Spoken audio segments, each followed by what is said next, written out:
Thank you, Dwayne and Bailey. Harold Lamont Otey may have been put to death over 22 years ago, but his story lives on today. I spoke with Omaha World-Herald reporter Leslie Reed. She was inside the Nebraska State Penitentiary the night Otey was put to death. She says it was quite the scene outside the prison. Over 2,000 people were there protesting both for and against the death penalty, and the divide on capital punishment remains in 2016.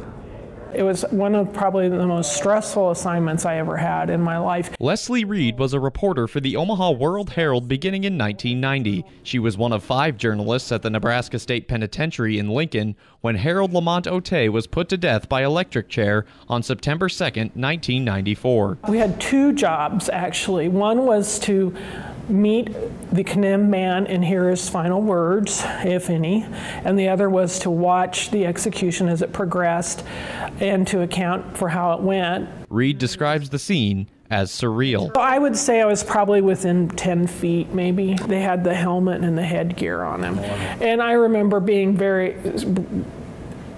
that helmet and headgear was, it struck me, I guess. It was because, it kind of was scrunched down over his head and it looked uncomfortable. Walkin Willie Otey was convicted in 1978 of the rape and murder of 26-year-old Jane McManus. He broke into her home at 6702 Pacific Street on June 11, 1977 at 3 a.m. in an attempted robbery. Otey then stabbed McManus 15 times.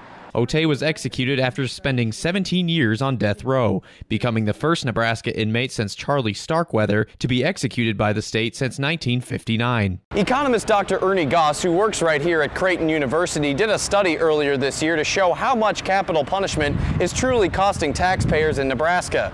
What he found through that 3-month process was a culmination of facts and figures that might make some voters reconsider their position on the death penalty. If you compare life without parole versus the death penalty, that the additional cost for the state of Nebraska is about $14.6 million. Goss estimates every death penalty sentence costs Nebraska $1.5 million.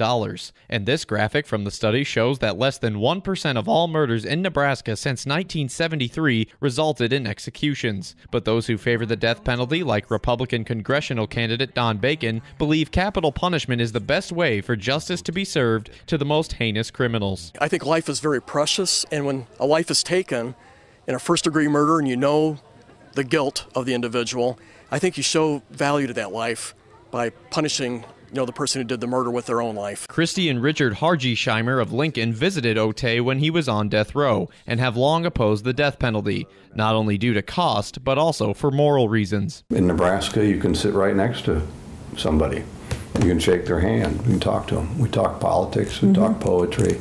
We talk those sorts of things. I think the resources that we funnel into it could so much better be used, funneled into education, into treatment for people who have mental illnesses, into helping the victims of the family members of crime victims. Reed says she remains neutral on the death penalty issue, but believes if both sides quit fighting over it, that energy could be channeled toward a different cause. Watching the execution shaped my life. I mean, there's been a lot of things that happened to me as a journalist that shaped my life. I remember I would have dreams where I would talk to Otey and explain to him why I watched. And, so it really stuck with me for a long time. But I feel that energy could be spent in more productive ways. For Star City News, I'm Tommy Rezach.